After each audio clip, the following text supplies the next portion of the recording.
Como já tem 2 domingos que eu não dou escola bíblica, então cada domingo é 1 hora, e hoje mais 20 minutos, então nós temos 2 horas e 20, né? Conferência de certo, né? Eu quero convidar vocês a abrirem a Bíblia. Eu tenho 2 textos que eu gostaria muito de compartilhar, mas não vai dar tempo. Esses dias, na verdade eu achei que eu ia dar a capela na semana passada, né? Eu tinha visto errado lá o horário, e aí estava lendo em Salmos, e eu gostaria que você abrisse no Salmo 101, e essa semana eu estou em Isaías, e aí Isaías também, Isaías é muito profundo o que Isaías fala. Ele mostra muito o que Deus quer fazer nas nossas vidas, ele mostra a bondade de Deus, ele mostra que Deus quer derramar o seu Espírito, que Deus quer abençoar seu povo, mas eles vivem em rebelião contra Deus.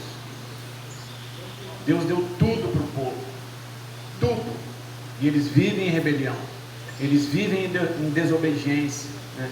E Deus está mostrando para Isaías que vai vir um juízo, né? E pede, implora para o povo arrepender, mas eles têm um coração duro, né? Então não vai dar tempo, acho que, da gente chegar em Isaías, mas a gente vai compartilhar a princípio o Salmo 101, que diz assim: cantarei a bondade e a justiça a ti, Senhor, cantarei, atentarei sabiamente ao caminho da perfeição. Quando virás ter comigo? Portas adentro em minha casa terei coração sincero, não porei coisa injusta diante dos meus olhos, aborreço o proceder dos que se desviam, nada disso se me pegará. Longe de mim o coração perverso, não quero conhecer o mal. Ao que as ocultas calunia o próximo, a esse destruirei. O que tem olhar altivo e coração soberbo, não o suportarei. Os meus olhos procurarão os fiéis da terra, para que habitem comigo. O que anda em reto caminho, esse me servirá. Não há de ficar em minha casa o que usa de fraude, o que profere mentiras, não permanecerá ante os meus olhos. Manhã após manhã destruirei todos os ímpios da terra, para limpar a cidade do Senhor dos que praticam a iniquidade. Você sabe que uma coisa que eu tenho pensado e visto, né, essa semana que passou, na nossa reunião de segunda, eu comentei, né, nós tivemos a formatura, e eu comentei com os obreiros, os estagiários ali, sobre a questão de que olha o tamanho que está ficando esse grupo de obreiros, e a responsabilidade que nós temos, né? Existe uma mensagem do pastor Larry,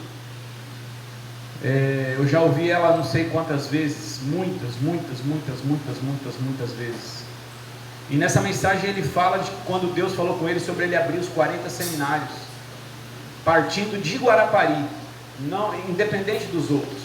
E nós estávamos falando ali na reunião na segunda-feira à noite sobre a nossa responsabilidade.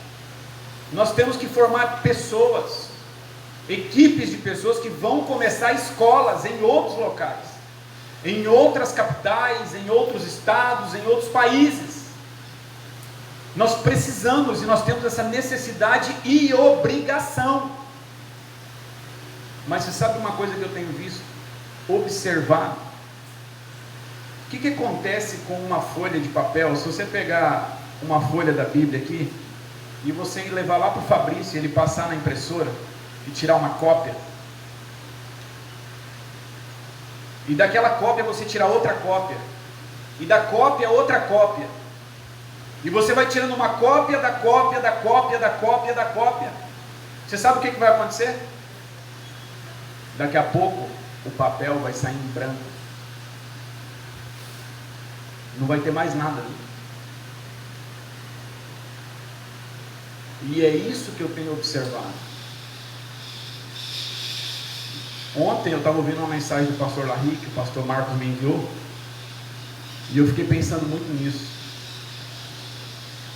Eu acho que vocês aqui não tiveram o privilégio de ouvir ele. não tiveram o privilégio de estudar com ele, que eu considero, para mim,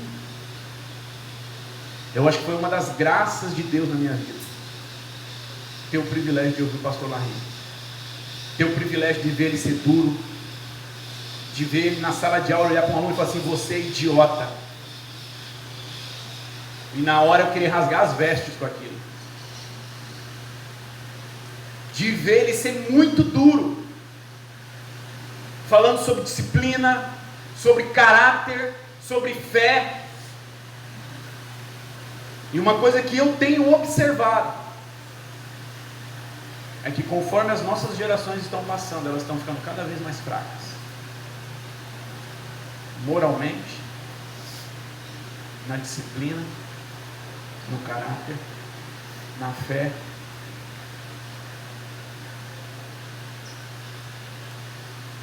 Cada vez que os dias estão passando, os princípios estão caindo. E uma coisa que eu tenho pensado, né, não é de hoje, isso tem anos que eu penso. Eu acho que eu li isso num livro, eu não lembro onde foi, mas essa frase ficou muito gravada na minha mente: o que uma geração tolera, a próxima geração abraça. Você sabe onde nós vemos isso? Segundo casamento.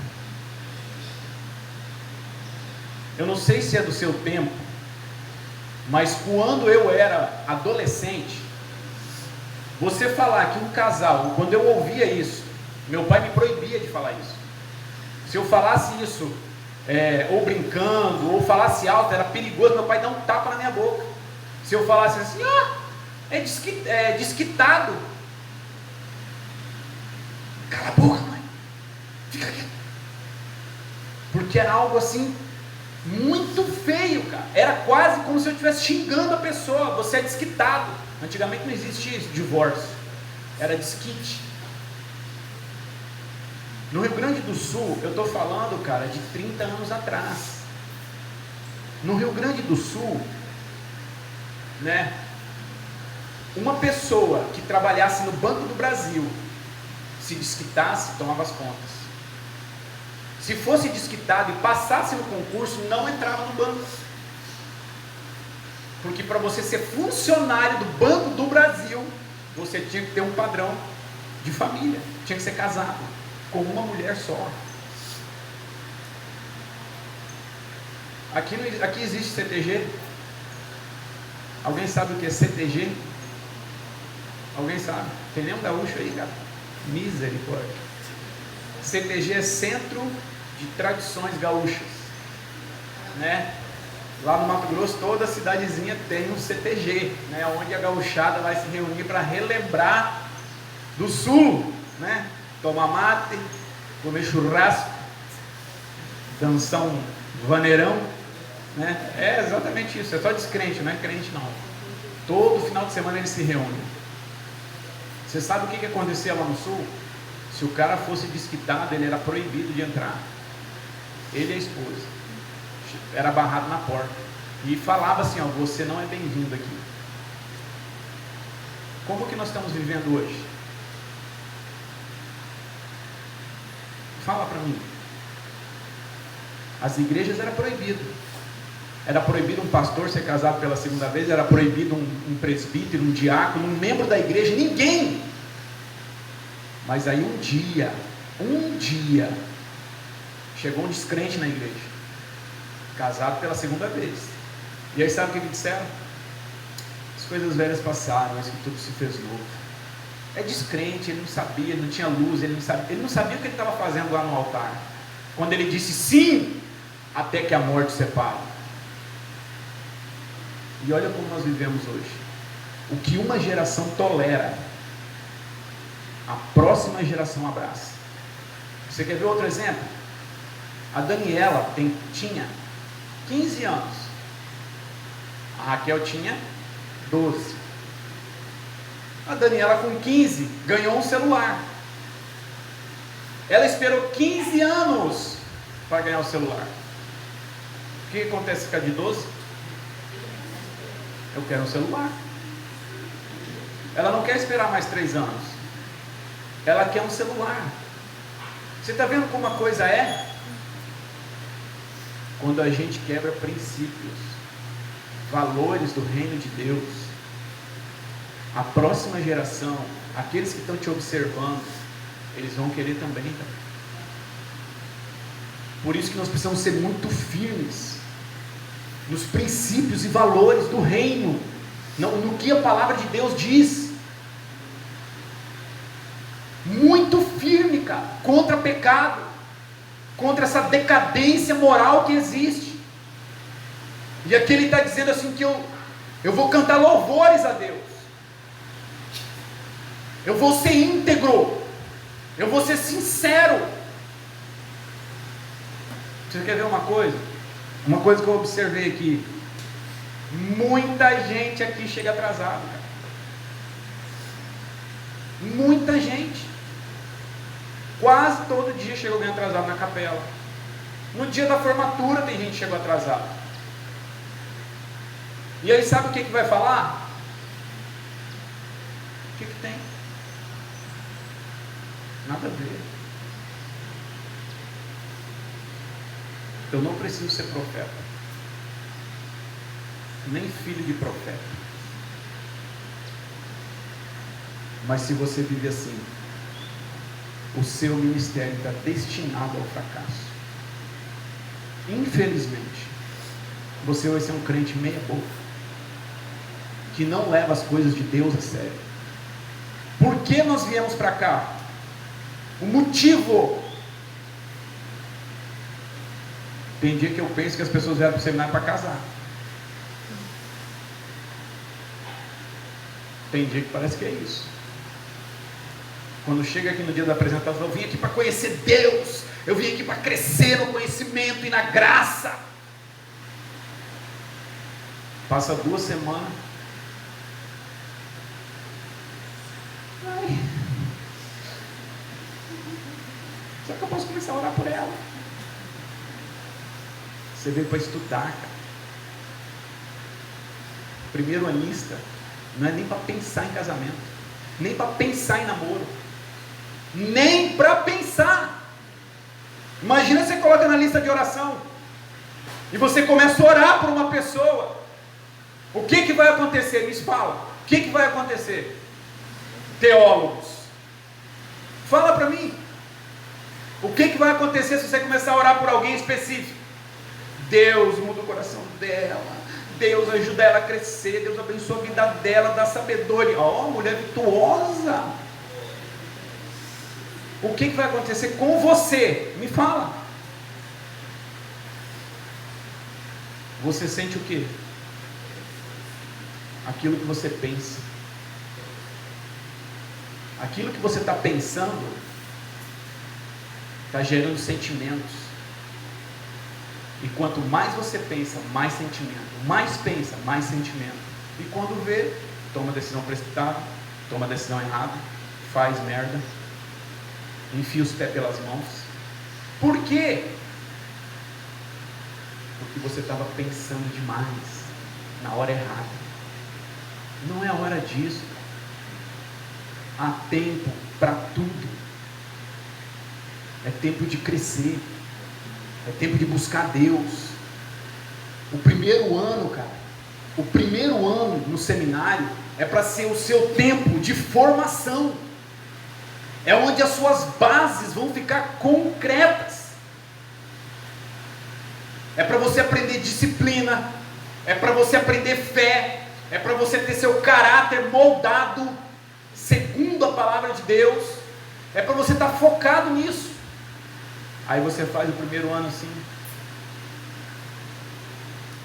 Se nós somos fracos no relacionamento com Deus, nós somos fracos em tudo. Nada na sua vida é forte. Se a comunhão com Deus não for forte, todo o resto vai ser fraco. O salmista fala aqui que eu vou buscar, no versículo 2, o caminho da perfeição. Ser perfeito, ser inteiro para Deus, íntegro, sem vacilar. Para isso, exige de nós, cara, viver uma vida radical, ser radical. Isso pode, isso não pode. Assim se vive, assim não. Você sabe o que eu acho interessante? Às vezes alguém conta uma piadinha, faz uma brincadeira, ou sem graça, ou imoral, ou que não deveria ser feito, ou até um ímpio. Você está numa roda e um ímpio solta aquela piadinha, né? Um dia eu estava vendendo e eu cheguei numa loja e um descrente, tinha 2 caras, já tinha um vendedor lá e mais um cara da loja, e eu entrei assim e estou de costa para a rua, e aí eu vi que os 2 fizeram assim, né? Eu já sabia, tem uma mulher passando aí, só pelo... Aí eu falei assim, nossa, isso lá em casa, e não sei o que, começou a comentar, e eu fiquei sério, e os 2 começaram a rir, e eu fiquei sério, olhando para eles. Aí o cara olhou para mim e falou, você não gosta não? Eu falei, gosto tanto que eu tenho uma em casa, só para mim. E não ri para eles. Você sabe por quê? As pessoas fazem piada, fazem brincadeira, e ofendem a Deus. Mas se você não rir, ela vai ficar ofendida com você, né? As pessoas podem ofender a Deus, ofender os princípios, ofender os mandamentos, e se você não rir para ela, ela vai ficar ofendida, porque você não gostou da brincadeira, porque você... Para você fazer isso, você tem que ser radical. Eu estou falando ser radical com a palavra de Deus, com aquilo que ofende a Deus, contra o pecado. Viver uma vida radical, cara. Agradar a Deus totalmente, com toda a nossa vida. Você sabe que no versículo 3 ele fala, no final do 2 ele fala assim, portas adentro em minha casa terei um coração sincero, íntegro, dentro de casa, é aqui, ó, que eu vou viver certo. Lá na rua é fácil você parecer certo para as pessoas de fora, ninguém te conhece. Lá na rua é moleza. Você chega lá, dá uma boa tarde, trata bem, nossa, que pessoa gentil, que homem, que mulher. Lá fora é fácil, mas nós temos que ser padrão entre os fiéis. Entre os fiéis, eu preciso ser um padrão. Eu preciso ser sincero e íntegro aqui dentro, sabe, ser íntegro, cara, e sincero com os meus horários, com o meu devocional, com os meus colegas, com o meu trabalho, com as minhas responsabilidades, com o que eu tenho que desenvolver, aquilo que foi colocado na minha mão. Ser sincero, fazer da melhor maneira possível, o melhor que eu posso. É ser sincero,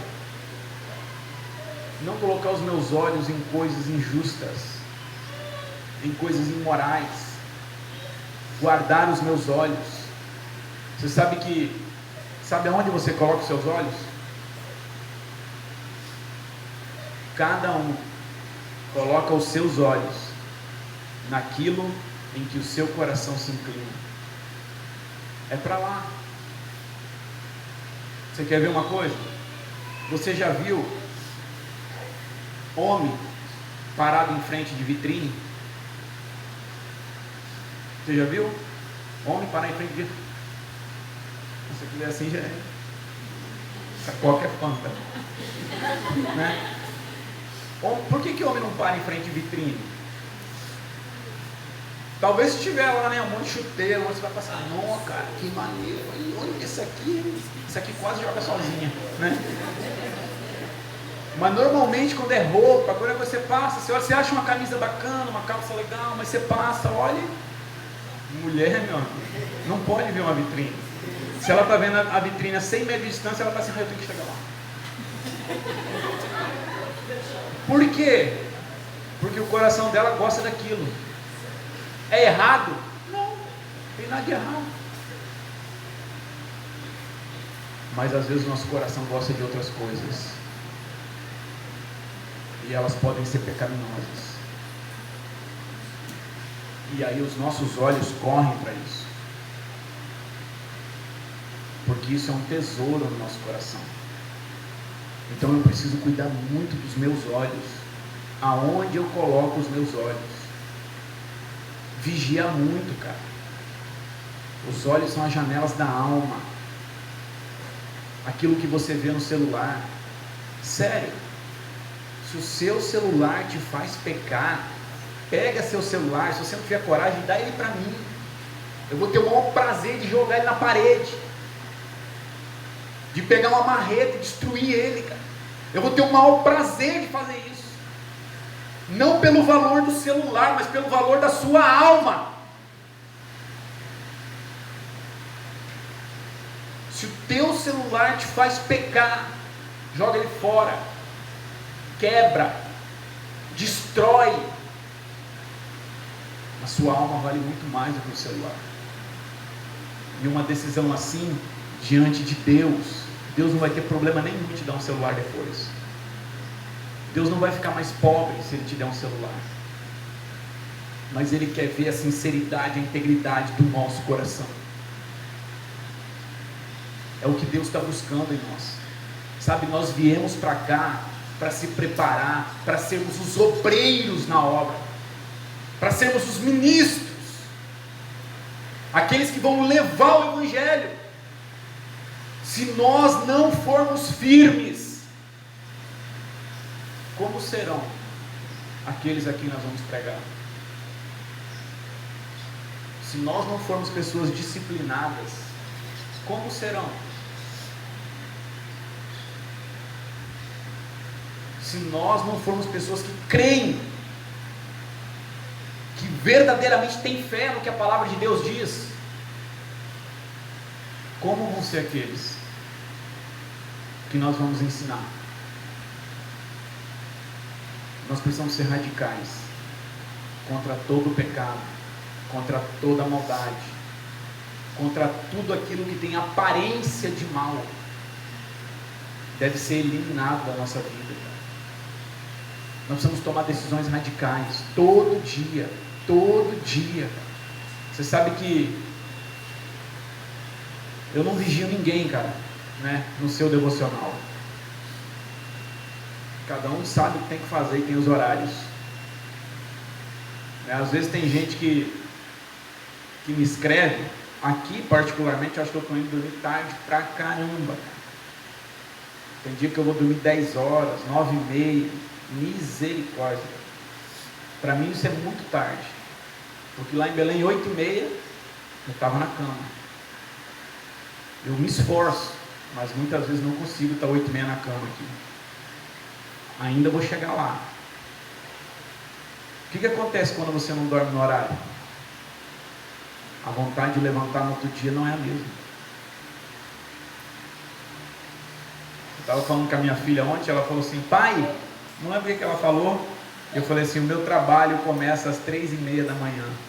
Ela falou: não, pai, isso não é trabalho. Eu falei: sim, senhora, é sim. Porque se eu não fizer isso aqui primeiro, todo o resto que eu fizer é inútil. É inútil. Não tem valor. Você quer ver uma coisa? Bem rapidinho. Não vai dar tempo da gente ir para os outros textos que eu queria falar, mas deixa eu ler um texto aqui para nós, bem rapidinho.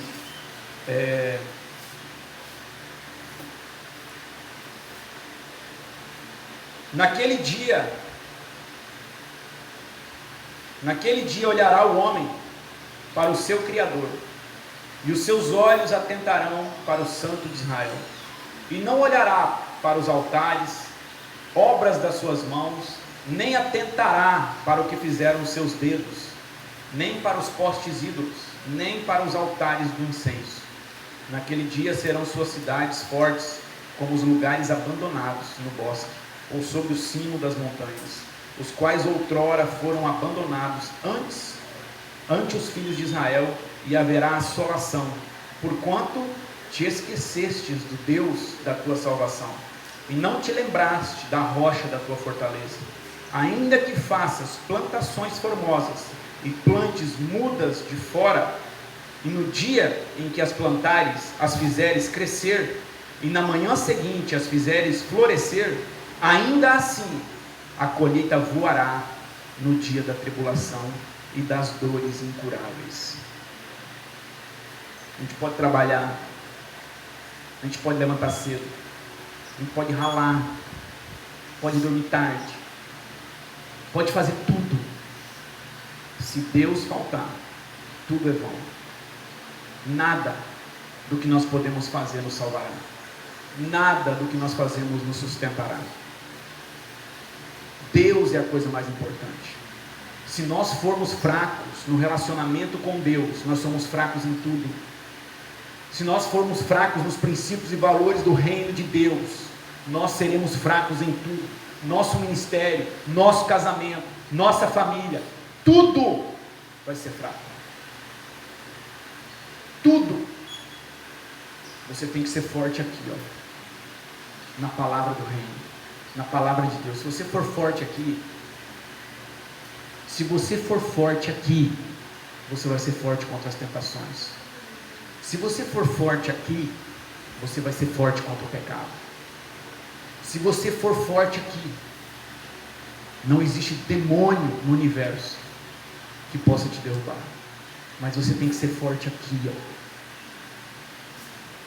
na palavra, nos mandamentos, no relacionamento com Deus. Se nós formos fortes aqui, nós seremos homens e mulheres de Deus. Mas tudo começa aqui. Provérbios capítulo 1, versículo 7, na versão mensagem, ele diz que tudo começa com o Eterno. Ele é a chave de tudo. Nós precisamos ser radicais aqui, amados. Se você não é forte aqui, como que você vai crer que Deus pode te curar?